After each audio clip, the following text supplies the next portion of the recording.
Mfugaji kama huyu bana ana ndoto kubwa ya kuwa na kuku wengi, kwa hiyo anatumia kuku hawa kwa ajili ya kutotolesha vifaranga, lakini mayai mengi hapa yataharibika kwa sababu hebu ona mazingira. Lakini ningepata nafasi ya kumshauri, haya mayai sasa angekuwa anaweka kwenye mashine, aanze kutotolesha vifaranga vingine, afuge vingine auze. Tumsikilize huyu mfugaji aliyotutembelea hapa. Huyu mtaalamu wa ufugaji kuku kutoka huko Geita. Una kuku wangapi nyumbani baba? 100. Ana kuku 100, ametokea Geita bana, anajihusisha na mambo ya mashine za kukobolesha kule, anatengeneza mapumba, anauza vyakula vya kuku, yuko Geita, lakini ameona zile pumba zake azitendee haki. Hatimaye leo amekuja kuchukua mashine hii ya mayai 1000 full automatic.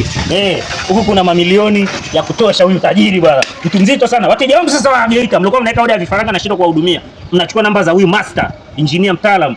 Mwaka kesho mwezi kama unakuona kwamba hata mimi sasa nitakuwa nawaambia watu tumefungua tawi Geita, utakuwa unawauzia vifaranga, unanitumia sadaka. Mimi mchungaji wako. Kizuri unatakiwa ule na mwenzako. Sema amina. Amina.